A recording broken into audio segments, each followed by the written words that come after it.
स्वागत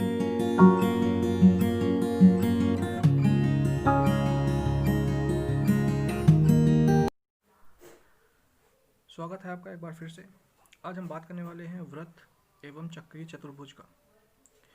ये topic DElEd third semester और फोर्थ सेमेस्टर के लिए तो इम्पॉर्टेंट है ही, साथ में यूपी टेट और सुपर टेट के लिए भी उतना ही इम्पॉर्टेंट है। एग्ज़ाम में अक्सर इस टॉपिक से ही एक सवाल ज़रूर देखने को मिलता है। तो चलिए हम लोग आज देखते हैं चक्रीय चतुर्भुज। चक्रीय चतुर्भुज के बारे में जानने से पहले हमें जानना होगा वृत्त और उसके अंदर बनने वाले कोणों के बारे में। वृत्त के अंदर कैसे कैसे कोण बन सकते हैं, ये सारी चीज़ें हम देखेंगे। तो सबसे पहले वृत्त के अंदर किसी भी वृत्त के अंदर एक होता है केंद्र। ये छोटी सी बातें हैं, छोटी छोटी बातें हैं और ये हम सबको पता है, ठीक है। तो वृत्त के अंदर होता है केंद्र और वृत्त में होता है क्या, व्यास।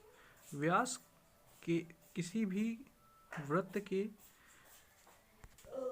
दो बिंदुओं को जोड़ने वाली एक ऐसी लाइन जो केंद्र से होकर गुजरती है उसे हम व्यास कहते हैं।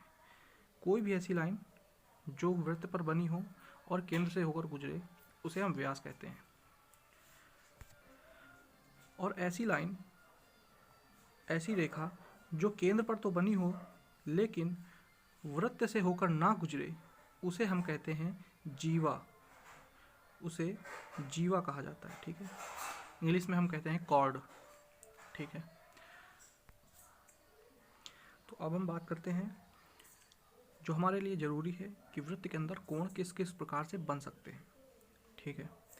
तो हमें सबसे पहले जानना चाहिए किसी भी वृत्त के अंदर कोण बनाने के लिए हमें वृत्त में दो बिंदुओं की ज़रूरत पड़ती है, ठीक है। वृत्त के अंदर असंख्य बिंदुएं होती हैं। वृत्त में जो वृत्त बना हुआ है, जो मैंने वृत्त अभी ये बनाया है, इसमें असंख्य बिंदु हैं। किन्हीं भी दो बिंदुओं को लेकर के हम कोई भी कोण बना सकते हैं। अब वो कोण कहाँ कहाँ पर बन सकते हैं ये हम देखते हैं। तो जो हमने पॉइंट लिए हैं हम इनको नाम दे देते हैं ए और बी और इनको जोड़ देते हैं तो हमारी एक जीवा बन जाती है। जीवा ए बी, जीवा ए बी, ठीक है। अब इसी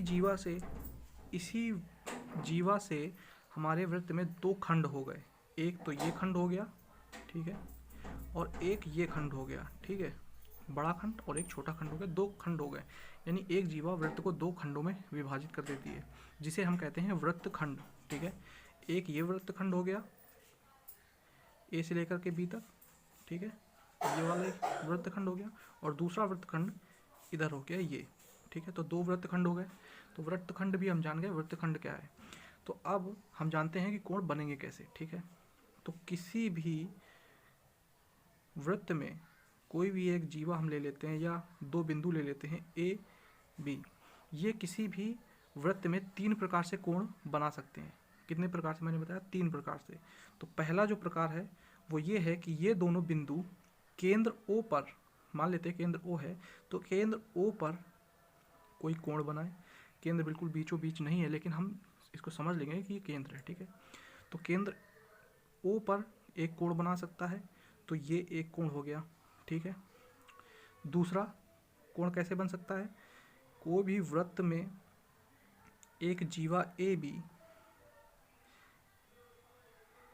वृत्त के खंड पर कोण बना सकते हैं और वो कितने भी कोण बनाया जा सकता है, जितने, क्योंकि असंख्य बिंदु हैं तो असंख्य कोण बनाए जा सकते हैं। तो वृत्त खंड पर असंख्य कोण बनाए जा सकते हैं, ठीक है। ये देखिए असंख्य कोण यहाँ पे बनाए जा सकते हैं। तो ये जो कोण हैं ये भी वृत्त खंड में ही बने हुए हैं और इसी जीवा से बने हुए ए बी से। तो एक तरीके से कोण कैसे बनाए जा सकते हैं कि दो बिंदु ए और बी वृत्त खंड में सीधा केंद्र पर कोण बनाएंगे। दूसरा ये हो सकता है कि ए और बी जो जीवा है वृत्त खंड पर जो है कोण बना सकती हैं और कोण असंख्य हो सकते हैं, ठीक है। तो इस प्रकार से कोण हो सकते हैं। अब वृत्त खंड दो हैं, हमने बताए थे। एक जो बड़ा वृत्त खंड है, इंग्लिश में बोलते हैं जिसे मेजर आर्क आर्क यानी कि एक ये चाप, जिसको हिंदी में बोलते हैं चाप, तो ये मेजर आर्क है और ये माइनर आर्क है। मेजर मतलब बड़ा, माइनर मतलब छोटा। तो ए बी जो जीवा है वो मेजर की तरफ असंख्य बना सकती है, और प्लस यही जीवा ए बी माइनर खंड की तरफ, यानी कि वृत्तखंड जो छोटा खंड है उसकी तरफ भी असंख्य कोण बना सकती है। ठीक है, ये देखिए असंख्य कोण यहाँ पे भी बन सकते हैं।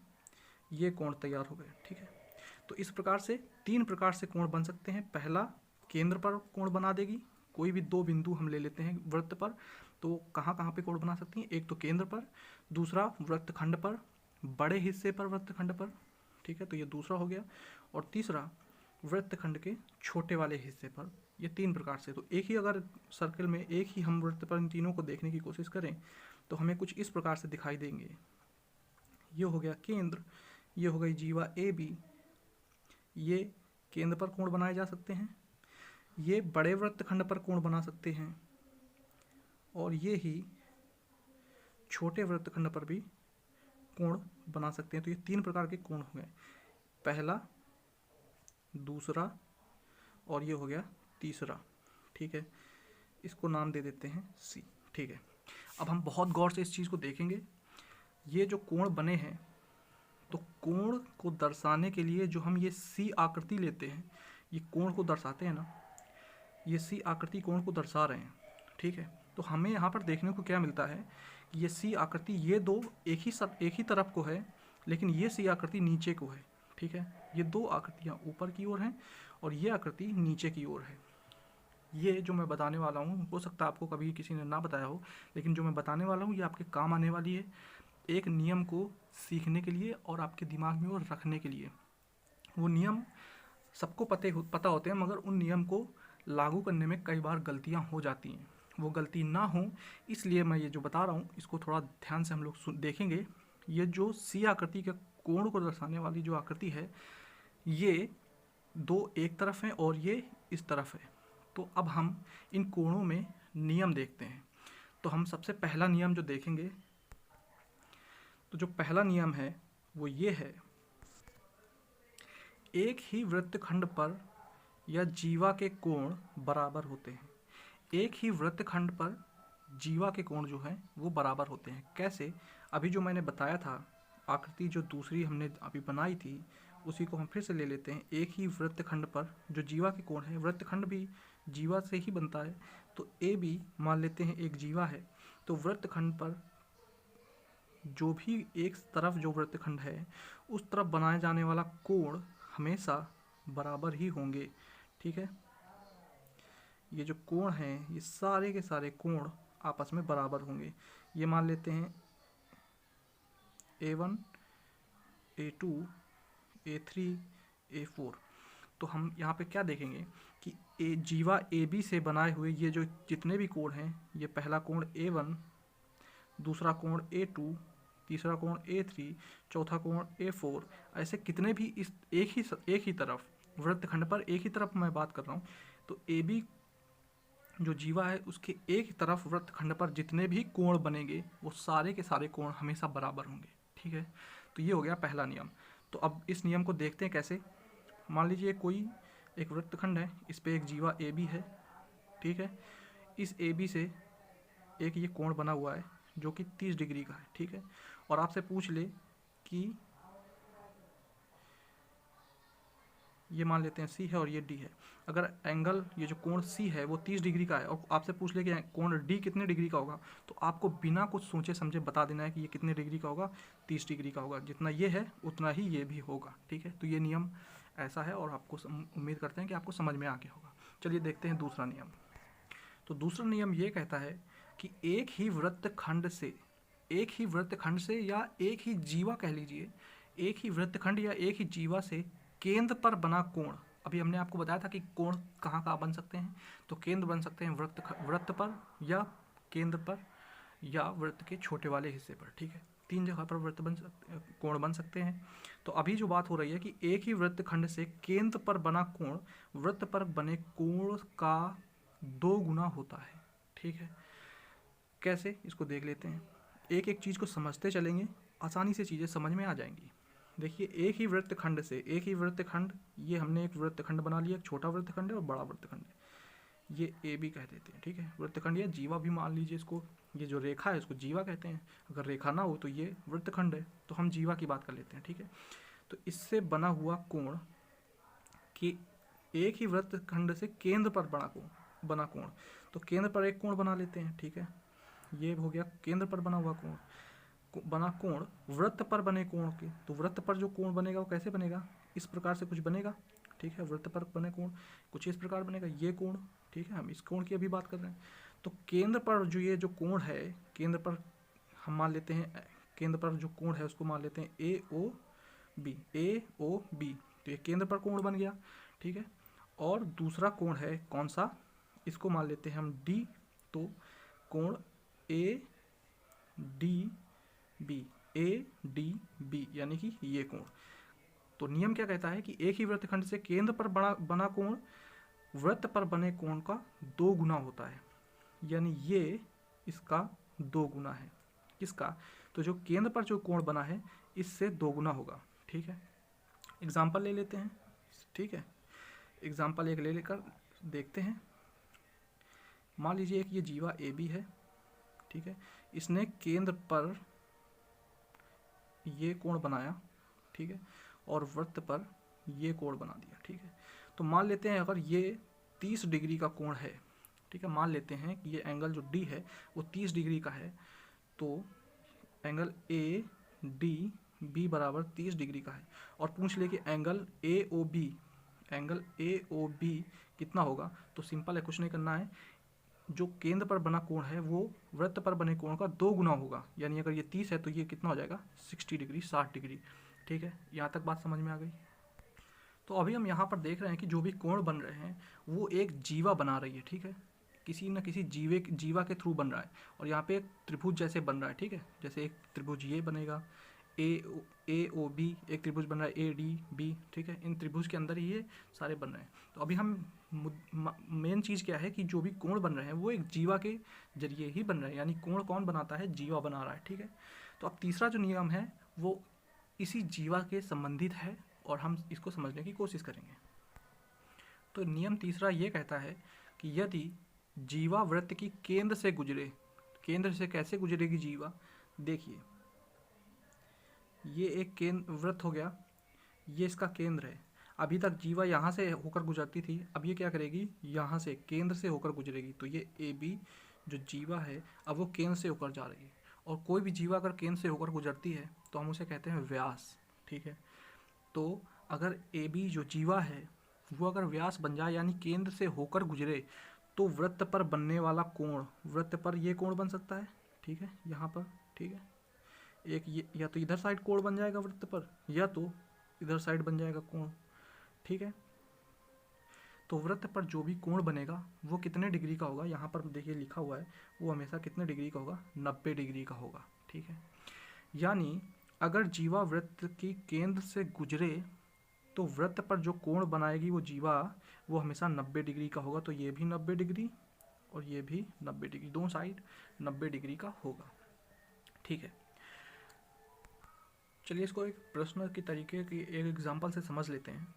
हमारा प्रश्न है कि एक वृत्त पे डी ए बी सी एक ये चतुर्भुज बना हुआ है, ठीक है। तो हमसे पूछा जाएगा बी सी डी, कोण बी सी डी का मान क्या है, ठीक है। जबकि दिया हुआ है हमारा डी सी ए का मान 30 डिग्री, ठीक है। और हमसे इस पूरे कोण का मान पूछा जा रहा है, ठीक है। इतना दिया हुआ है, ठीक है, और पूरे का मान पूछा जा रहा है। तो पूरे का मान कैसे पता चलेगा, अगर हमको इस वाले हिस्से का मान पता हो, इस वाले हिस्से का, तो हम पूरे का मान निकाल लेंगे इसमें 30 जोड़ करके। तो इस वाले का मान पता कैसे करेंगे, हम इसी नियम को लगा देंगे। क्या नियम लगाएंगे इसमें, देखिए ए बी जो जीवा है वृत्त के केंद्र से होकर गुजरती है, तो वृत्त पर जो कोण बनेगा वो कितने डिग्री का होगा, 90 डिग्री का। तो ये वाला जो कोण है वो कितने का हो गया, 90। ये कितने का है, 30। तो टोटल कितने का हो जाएगा, 30 + 90 बराबर 120 डिग्री। समझ में आया, इस नियम का पालन कैसे करना है ये भी समझ में आ गया अपन को, ठीक है। चलिए अब देख लेते हैं कि अपन गलती कहाँ कर सकते हैं। इन 3 नियमों से जो पहला नियम था उसमें हम गलती कर सकते हैं, तो कहाँ कर सकते हैं पहले और दूसरे नियम को मिला करके ये एक बार देख लेते हैं।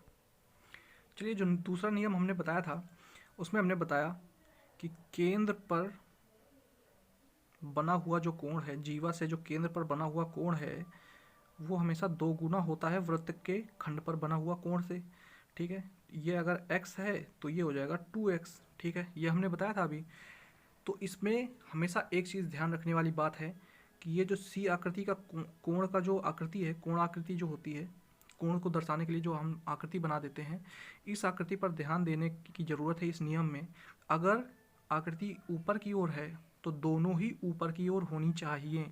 इसमें आप इस नियम को पालन करने में हमेशा देखिएगा कि जो कोण बने उनमें जो एक कोण की आकृति आप बना रहे हो वो एक ही दिशा की ओर होनी चाहिए। देखिए, इसमें भी ऊपर की दिशा की ओर है ऐसे, और इसमें भी ऊपर की दिशा की ओर है कैसे, इस तरीके से। ठीक है, तभी ये नियम पालन होगा। अगर आपने इस नियम को दूसरे तरीके से लगा दिया, किस तरीके से, अगर मान लीजिए कोई ये वृत्त है, उसमें जीवा ए बी है, ये केंद्र पर इस प्रकार से कोण बना रही है। ठीक है, ऊपर की ओर जिसका मुंह खुल रहा है, इसमें वृत्त का जो चिन्ह दिखाया है वो ऊपर की ओर मुंह खुल रहा है। लेकिन अगर आपने ऐसे करके एक वृत्त के खंड पर ऐसा कोण बना दिया और आपने सोचा कि ये जो है अगर ये x है तो ये 2x हो जाएगा, तो आपका गलत हो जाएगा। ध्यान देने वाली बात यह है कि ये जो नियम है कि जो वृत्त खंड पर जो बना कोण है वो हमेशा इसका आधा होगा, या केंद्र पर बना हुआ जो कोण है वो वृत्त पर बना हुआ कोण का 2 गुना होगा। ये नियम कब पालन होगा, जब कोण को दर्शाने वाली ये दोनों जो चिन्ह हैं ये एक ही दिशा की ओर होने चाहिए। ठीक है, यहाँ पर ये चीज़ें बदल जाएंगी। ये कैसे बदल जाएंगी, अब देखिए इसमें हम इस नियम को कैसे पालन करेंगे। फिर से इसको बना करके इसको देखते हैं कि इसका नियम पालन कैसे होगा। ये हो गई जीवा ए बी, ये हो गया केंद्र पर बना हुआ कोण, और ये हो गया वृत्त पर बना हुआ कोण। अब देखिए इसको मान लेते हैं ये x है, तो अब ये x है तो केंद्र पर बना हुआ कोण कौन सा वाला कोण होगा जो इसका दोगुना होगा, ये हमें देख लेना है एक बार। ठीक है, देखिए अब इसमें कौन सा कोण इसके 2 गुना होगा, तो अगर इसका मुंह इस तरफ है तो केंद्र पर जो बनने वाला कोण है उसका मुंह भी इसी साइड को होना चाहिए जिस तरफ इसका मुंह है। तो यहाँ पे कोण ऐसे तो बनाया नहीं जा सकता, कैसे बनाएंगे, यहाँ पे बनाएंगे ये कोण। ठीक है, तो ये जो कोण है ये अब होगा 2x। तो इस नियम में यही चीज़ मैं बताने वाला था कि जो कोण का मुख है दोनों का मुख एक ही साइड होगा, तभी ये नियम पालन होगा कि केंद्र पर बना कोण वृत्त पर बना कोण का 2 गुना हो जाता है। ठीक है, ये चीज़ बहुत अच्छे से ध्यान रखने वाली बात है। ठीक है, तो अभी तक हमने देखा कि विभिन्न प्रकार के कोण जो वृत्त के अंदर बन रहे थे। अब हम देखेंगे चतुर्भुज वृत्त के अंदर जो बनेगा उसमें कोण की क्या क्या नियम है, कैसे कैसे उनको हम पालन कर सकते हैं। ठीक है, तो चक्रीय चतुर्भुज अब हम देख लेते हैं। तो वृत्त के अंदर, ठीक है, वृत्त के अंदर कोई भी जो चतुर्भुज बनेगा, वृत्त बहुत अच्छा नहीं बना है लेकिन आप समझ लेंगे कि वृत्त ही है। ठीक है, कोई भी चतुर्भुज बनेगा जो वृत्त के अंदर उसे हम चक्रीय चतुर्भुज कहेंगे। ठीक है, अब इसमें 4 बिंदुओं पर वृत्त को टच करेगा। ये जो चतुर्भुज है वो वृत्त को 4 बिंदुओं पर छुएगा, ए बी सी डी, मान लीजिए इनका हमने नाम दे दिया। तो अब इसमें जो नियम है वो ये कहता है कि आमने सामने की जो भुजाएं हैं, जो कोण हैं आमने सामने की के कोण का योग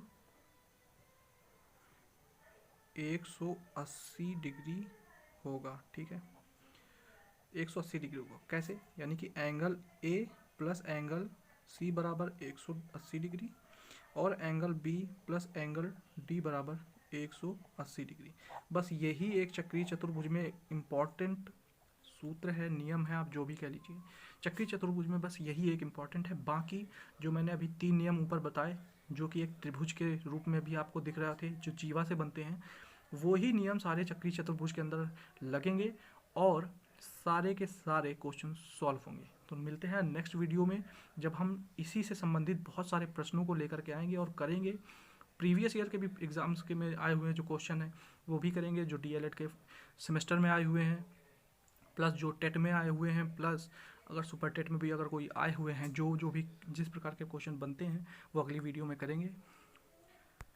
और अभी तक अगर आपको इस वीडियो में कोई भी परेशानी आई है तो आप कमेंट करके बता सकते हैं, या अगर कोई दूसरे टॉपिक में भी अगर आपको कोई समस्या है तो आप कमेंट